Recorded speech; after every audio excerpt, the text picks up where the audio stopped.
Hello friends, welcome to my YouTube channel English में English with Harsh and I am Harsh Malik with you all.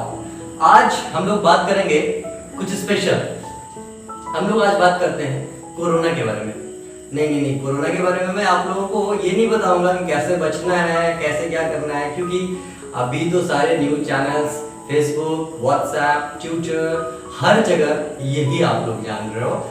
मैं बात करने वाला हूँ आज कोरोना वोकैबुलरी के बारे में, कोरोना शब्दावली के बारे में। आई मीन टू से कि कोरोना का जब से आगमन हुआ है हमारे लाइफ में, तो उसके बाद से हम लोगों के लाइफ में जो वोकैबुलरी है वो कैसे चेंज हुई, नई वोकैबुलरी कैसे आई है, किन किन नए वर्ड्स का यूज हम लोग कर रहे हैं, जिन वर्ड्स को हम लोग दूर दूर तक सोचते भी नहीं थे। हो सकता है कि कभी हमने अपने साइंस के बुक में देखा हो या फिर कभी डिक्शनरी पलटते वक्त कभी मिल गया हो ये वर्ड्स, लेकिन हम लोग यूज नहीं करते थे अपने डेली लाइफ में। बट अब हम लोग यूज करने लगे, उनका एक वोकैबुलरी बन गया है।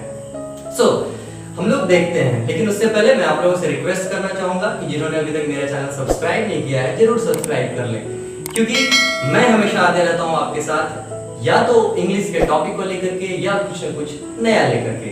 तो आइए देखते हैं कि हमारा आज का वोकैबुलरी, कोरोना वोकैबुलरी क्या कहता है। तो देखिए कुछ वर्ड्स हैं जो कि हम लोग लगातार यूज कर रहे हैं जब से कोरोना का आगमन हुआ है। देखिए कुछ वर्ड्स हैं जैसे कि कोविड-19, immunity, antibody, sanitiser, face mask, social distancing, isolation, quarantine, self isolation, self quarantine, pandemic, community spread, incubation period and asymptomatic. ये कुछ वर्ड्स हैं जो कि हम लोग अभी कुछ दिनों से बहुत ज्यादा यूज कर रहे हैं। तो ये देखते हैं इन वर्ड्स की असली मीनिंग क्या होती है।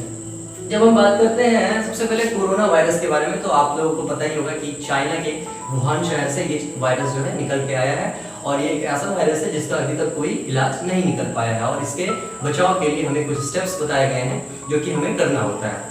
और उन स्टेप्स के बारे में आपको पता ही होगा कि जैसे कि हमें क्या करना है कि सैनिटाइजर का यूज करना है, फेस मास्क लगाना है, बहुत जरूरी काम ना हो तो घर से बाहर नहीं निकलना है। तो बस ये सब कुछ चीजें हैं जो हमें करनी होती है। और कोरोना वायरस एक आरएनए वायरस है जिनका कि स्प्रेड जो है एक से दूसरे लोगों में बहुत ज्यादा तेजी से होता है। ये क्योंकि ये कम्युनिकेबल डिजीज है तो इनसे हमें बच के ही रहना होता है। तो अब एक कोरोना वायरस का एक नाम है कोविड-19 जो कि मैंने लिखा हुआ है। तो कोविड-19 शॉर्ट फॉर्म है, इसका फुल फॉर्म है कोरोना वायरस डिजीज। CO से कोरोना, VI से वायरस और D से डिजीज। और क्योंकि ये 2019 में, लास्ट ऑफ 2019 में पाया गया था, इसी वजह से इसके लास्ट में हम लोगों ने 19 लगा दिया था। इसी वजह से कोरोना वायरस का स्टैंडर्ड नेम जो है वो कोविड-19 है। अब एक और वर्ड देखते हैं हम, क्या, इम्यूनिटी। हम लोगों से कहा जाता है क्या कि हमें अगर कोरोना वायरस से लड़ना है तो हमें अपने इम्यूनिटी को बहुत ज्यादा स्ट्रांग करना होगा। आखिर ये इम्यूनिटी क्या है? इम्यूनिटी हमारे शरीर का वो पार्ट है जो कि हमें दूसरे रोगों से लड़ने की क्षमता देती है। हिंदी में अगर कहें तो इम्यूनिटी को हम लोग प्रतिरोधक क्षमता भी कहते हैं। हमारा शरीर किसी भी नए एंटीजन को लड़ने के लिए कुछ ना कुछ अपने शरीर में हमेशा बनाता रहता है। तो हम अपने शरीर को जितना स्ट्रांग करेंगे दूसरे जीवों से जो कि हमारे जीवाणु हमारे शरीर में आक्रमण करते हैं, उनसे बचने के लिए हमारा शरीर जो भी तैयार करता है उसे हम लोग एंटीबॉडी कहते हैं। क्योंकि ये अगला टॉपिक हमारा एंटीबॉडी ही है, मैंने इसके रिलेट किया, एंटीबॉडी में मैं इसलिए चला गया क्योंकि वो जो एंटीबॉडी हमारा बॉडी बनाता है, क्रिएट करता है, उसी की वजह से हमारा जो इम्यूनिटी है वो स्ट्रांग होता है और हमें दूसरे रोगों से लड़ने की क्षमता मिलती है। तो हमने देखा क्या, कोविड-19, इम्यूनिटी और एंटीबॉडी। अब हमारा अगला एक स्टेप आता है क्या कि हम क्या करें जो इस बीमारी से बचे। अभी थोड़ी देर पहले मैंने बोला था, तो उसमें हमने बोला कि सैनिटाइजर का यूज करना है, फेस मास्क का यूज करना है और सोशल डिस्टेंसिंग रखना है। भैया क्यों रखना है सोशल डिस्टेंसिंग, क्यों हमें फेस मास्क का यूज करना है और क्यों हमें सैनिटाइजर का यूज करना है? तो उसके पहले हम देखेंगे क्या, क्योंकि ये एक कम्युनिकेबल डिजीज है। कम्युनिकेबल डिजीज क्या होता है? एक ऐसा डिजीज जो कि एक लोगों से दूसरे लोगों में तुरंत फैल जाए। तो ये फैलता कैसे है? कोरोना वायरस अगर कम्युनिकेबल डिजीज है तो वो कैसे फैलेगा एक से दूसरे लोगों में? ये हवा में नहीं होता, ये क्या होता है ना, ये हमारा सैलिवरी ग्लैंड से जो सलाइवा निकलता है उसके ड्रॉपलेट्स के साथ ये हम एक दूसरे में फैल सकता है। तो जैसे कि अगर कोई लोग आप किसी से मिलते हैं या हम किसी से मिलते हैं, अगर वो कोरोना से अफेक्टेड है और बातचीत के दौरान में उनके सैलिवरी के कुछ सैलिवरी ग्लैंड से निकलने वाले सलाइवा के कुछ ड्रॉपलेट्स हवा में अगर वो आपके कांटेक्ट में आ जाता है बात करने में, मान लीजिए वो छींक देते हैं या फिर बात करते के दौरान ही अगर उनके मुंह से सैलिवरी ग्लैंड से सैलिवा निकल के हमारे मुंह तक पहुंच जाता है और वो अगर हमारे अंदर चला जाता है तो वो ट्रांसमिशन हो जाएगा कोरोना वायरस का हमारे अंदर। इसी वजह से क्या कहा जाता है ना कि हमेशा फेस मास्क लगा के ही घर से बाहर निकले। जनरली हमारे देश में तो ये बोल दिया गया है कि भैया घर से बाहर बिना काम का बिना मतलब का मत निकलो, परंतु अगर निकलना भी है, if you have to go out for any emergency then please use face mask. ये तो हो गया हमारा पहला ट्रांसमिशन का प्रोसेस। अब एक और ट्रांसमिशन का प्रोसेस है क्या, तो वो प्रोसेस है कि वो अगर आप किसी से हाथ मिला लेते हैं या किसी से गले मिल लेते हैं तो हो सकता है कि उसने अपने मुंह में हाथ लगाया हो और उसके सैलिवरी ग्लैंड से वो सलाइवा के साथ कोरोना वायरस उसके हाथों में आ गया हो और आप उनसे मिले और आप भी इफेक्टेड हो जाए। इसी वजह से बोला गया क्या कि आप बाहर निकलते हैं तो बार-बार सैनिटाइजर का यूज करें। ये मैंने लिखा हुआ है सैनिटाइजर। आप भी जानते हैं सैनिटाइजर क्या है। सैनिटाइजर एक ऐसा लिक्विड है जो कि वायरस को मार देता है। आप सीधी सी बात समझिए, जैसे हम लोग साबुन का यूज करते हैं, जैसे हम लोग हैंड वॉश का यूज करते हैं, बस उसी प्रकार हैंड वॉश के प्रकार ही सैनिटाइजर भी एक ऐसा लिक्विड है जो कि वायरस को मार देता है।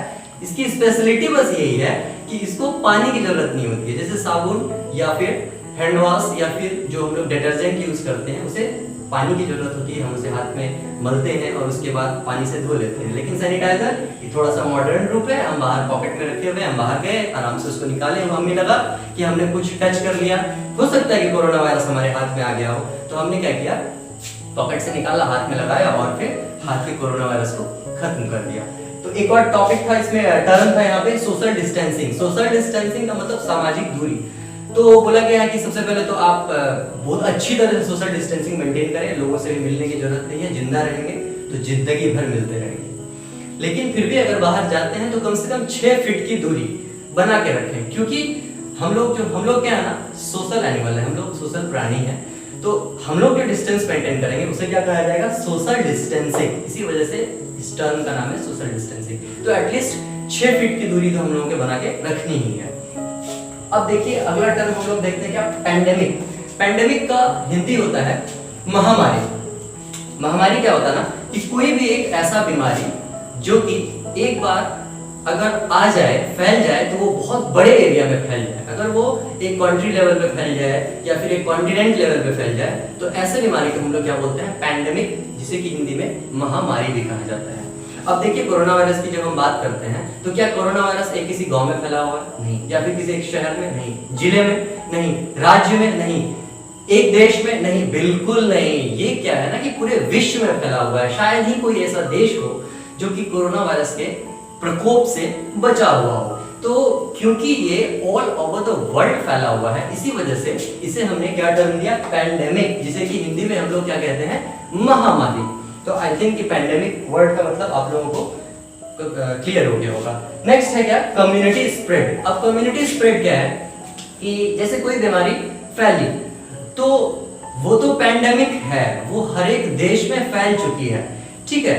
लेकिन हमारे एरिया में अगर वो बीमारी आती है, पहले 1-2 लोगों को होती है तो चलो ठीक है, लेकिन अगर वो पूरे मोहल्ले में, पूरे इलाके में अगर बहुत तेजी से फैल जाए, एक बहुत बड़े एरिया में 1-2 पेशेंट के होने के बाद बहुत तेजी से फैल जाए, तो हम उसे क्या कहते हैं, कम्युनिटी स्प्रेड। एक कम्युनिटी में बहुत तेजी से स्प्रेड कर गया तो उसे हम लोग कहते हैं क्या, कम्युनिटी स्प्रेड। अब क्या है देखिए, अब हम लोग 3-4 टर्म्स और है वो भी देखते हैं। तो उसमें क्या है हमारा, आइसोलेशन, क्वारंटाइन, इंक्यूबेशन पीरियड और एसिम्प्टोमेटिक। तो आइसोलेशन के बारे में हम लोग सबसे पहले ये देखते हैं कि आइसोलेशन क्या है। आइसोलेशन का मतलब होता है किसी भी चीज को दूर कर देना।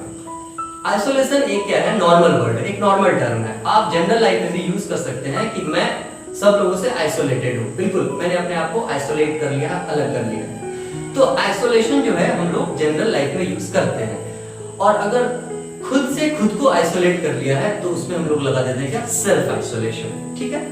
अभी देखिए, वेट कीजिएगा थोड़ा, मैं थोड़ा कोरिलेट कर दूं कि आइसोलेशन और क्वारंटाइन में क्या अंतर है।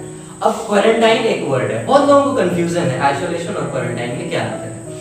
क्वारंटाइन का मतलब होता है किसी स्पेशल काम के लिए किसी को आइसोलेट अगर किया जाता है और कुछ एक मतलब कि सर्टेन ड्यूरेशन के लिए, कुछ एक सीमित अवधि के लिए अगर किसी चीज को आइसोलेट किया जाता है, अलग किया जाता है, कुछ अच्छा हो, कोई अगर बीमारी है तो उस बीमारी से दूरी हो, तो वैसे जो टर्म है उस टर्म को हम लोग क्वारंटाइन कहते हैं। तो आई थिंक कि आप लोगों को क्लियर हो गया होगा। आइसोलेशन का मतलब नॉर्मल दूरीकरण, नॉर्मली किसी चीज को दूरीकरण कर दिया तो उसको कहते हैं isolation. And what is quarantine? Quarantine is that if we are isolating something in context of something special or some special disease, अगर किसी स्पेशल डिजीज के कॉन्टेक्स्ट में हम किसी को आइसोलेट करते हैं, अलग करते हैं, तो उसे हम लोग क्या कहते हैं? क्वारंटाइन कहते हैं। और अभी तो क्वारंटाइन वर्ड बहुत प्रचलित हो गया। मैं आप लोगों को बता दूं, जनरली भी हमारे यहाँ हिंदू समाज में हम लोग देखते हैं क्या कि जब किसी के घर में मृत्यु होती है किन्हीं की, तो 14 दिनों तक लगभग लोगों से थोड़ी दूरी बना के रखी जाती है।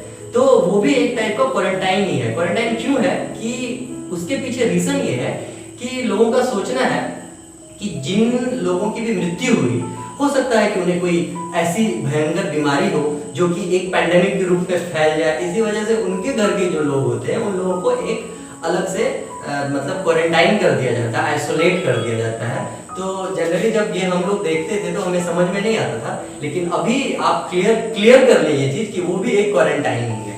ठीक है, तो ये आइसोलेशन और क्वारंटाइन जो है हमारा, ये आइसोलेशन और ये क्वारंटाइन जो है हमारा, ये बहुत जरूरी है उन लोगों के लिए जिनमें की थोड़ा सा भी सिम्टम आ गया हो या फिर जिनको की कोरोना ने अफेक्ट कर गया हो, जिन पे भी कोरोना पॉजिटिव हो गया हो, उन लोगों को क्वारंटाइन हो ही जाना चाहिए और अपना जो ट्रीटमेंट करवाना है वो तो करवाना ही है। अब हमारे पास दो टर्म ये बचता है, एक इंक्यूबेशन पीरियड और एसिम्प्टोमेटिक। देखते हैं इन दोनों टर्म का मतलब क्या होता है। सबसे पहले हम लोग देखते हैं ना कि हम लोग पहले एसिम्प्टोमेटिक देखते हैं। एसिम्प्टोमेटिक का मतलब होता है कि जिसका भी कोई सिम्टम ना दिखे।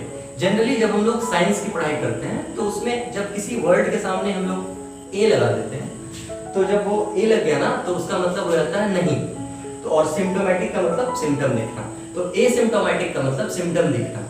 और इंक्यूबेशन पीरियड का मतलब होता है कि हम फर्स्ट डे हमारे अंदर कोरोना की बात कर रहे हैं तो हम कोरोना पे एग्जांपल देते हैं, हमारे अंदर कोरोना वायरस का इंटेक हो गया, लेकिन 2, 4, 5 दिनों तक जो है हमें उसका कोई सिम्टम ना दिखे। तो जब तक हमारा सिम्टम ना दिखे तो वो हो गया क्या?